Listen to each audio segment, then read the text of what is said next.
Bonjour et bienvenue, voici notre tour d'horizon économique, géopolitique, énergétique et boursier. Nous sommes le vendredi 8 novembre et pour comprendre comment tourne la planète finance, c'est sur l'inforruptible et nulle part ailleurs. Et le titre de cette chronique, ça pourrait être Trump 6, Europe 0. Ouais, j'aurais pu choisir aussi un autre titre.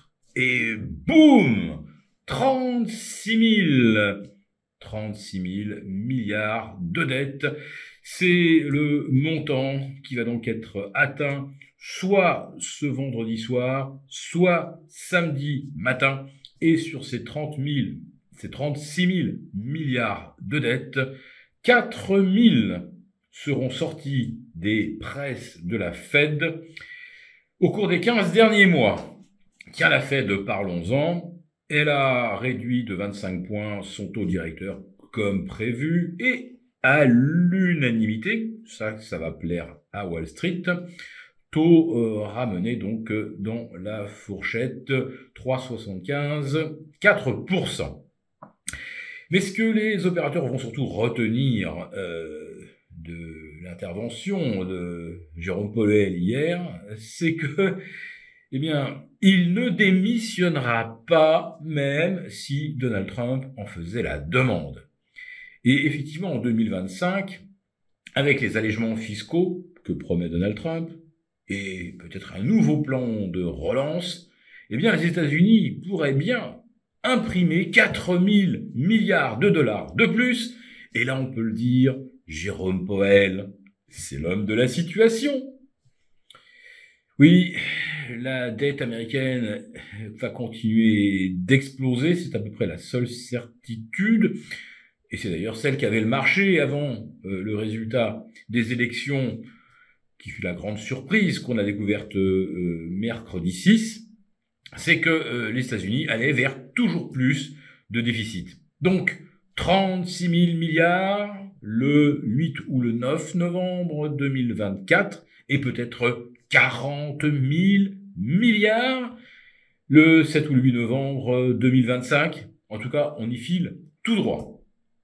En attendant, c'est quand même l'euphorie, puisque 6 indices majeurs américains ont battu un record simultanément jeudi soir. C'est une grande première historique, puisqu'on a eu à la fois un record du Dow Jones, du S&P, du Nasdaq, du Dow Transportation, du Russell 2000 et du Wilshire 5000. Jamais au cours des 40 dernières années, les 6 indices que je viens de citer n'avaient battu un record le même jour, à l'ouverture pour être précis, mais le même jour.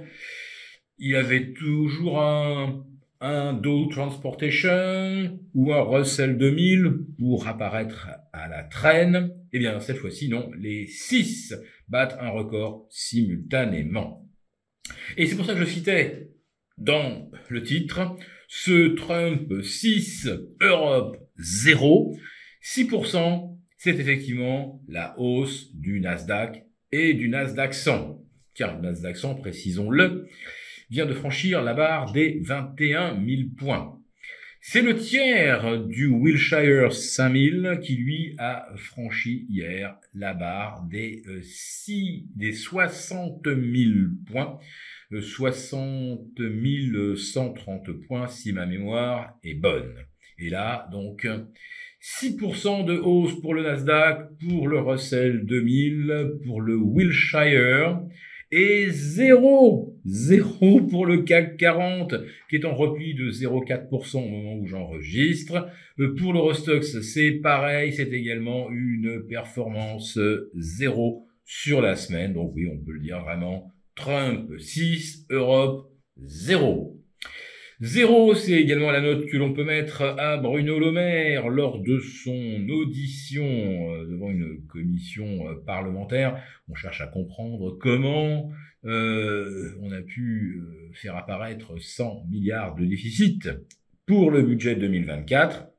Eh bien, Bruno Le Maire explique que c'est un grand mystère ou un gros coup de malchance, mais la croissance n'était pas au rendez-vous. Tiens, comment aurait-on pu prévoir qu'avec une Allemagne en récession à côté de chez nous, on n'aurait pas 1,5% de croissance, surtout avec 60 000 et maintenant 63 000 entreprises qui déposent le bilan en rythme annuel, soit 250 000 à 300 000 chômeurs de plus. Oui, comment aurait-on pu imaginer que la France ne réaliserait pas ces 1,5% de croissance, mais ne ferait guère que 0,5% en vrai, parce que les chiffres officiels, évidemment, les 1,1% de croissance, ils n'existent pas. Ils n'existent évidemment que dans la fiction statistique, mais les recettes fiscales, elles nous disent bien quel est le niveau de croissance de la France, et les 100 milliards de déficit démontrent que il n'y a carrément pas de croissance, ou alors que trop d'impôts tue l'impôt. Oui, mais Monsieur le Maire se défend. Figurez-vous, en 2021-2022, la France était payée pour s'endetter. Et oui, rappelez-vous, les taux étaient non seulement nuls, mais même négatifs. Oui, nous étions payés pour nous endetter. On en avait suffisamment parlé dans nos chroniques.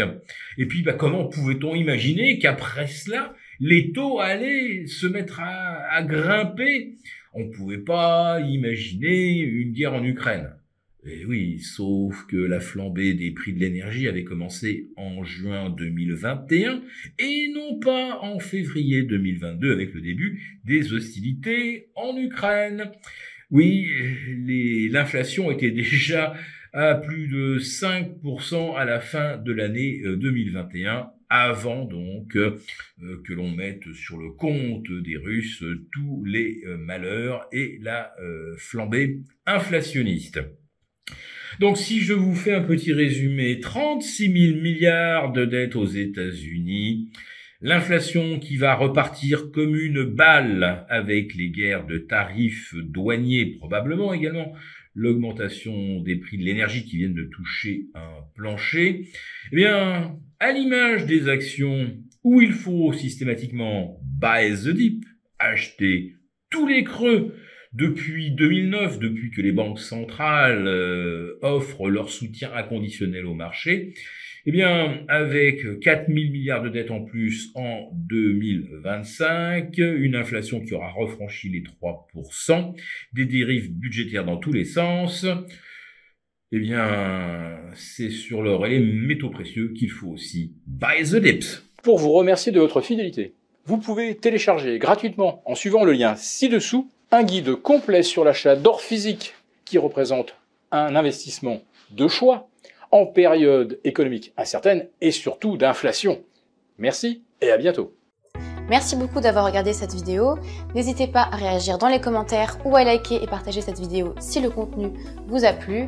Et pour ne rater aucune de nos prochaines émissions, vous pouvez vous abonner à notre chaîne et activer les notifications. Et pour plus de contenu, n'oubliez pas que le dernier rapport rédigé par nos experts est accessible en cliquant sur le lien de description. On se retrouve tout de suite dans les commentaires et je vous dis à très bientôt pour une prochaine vidéo.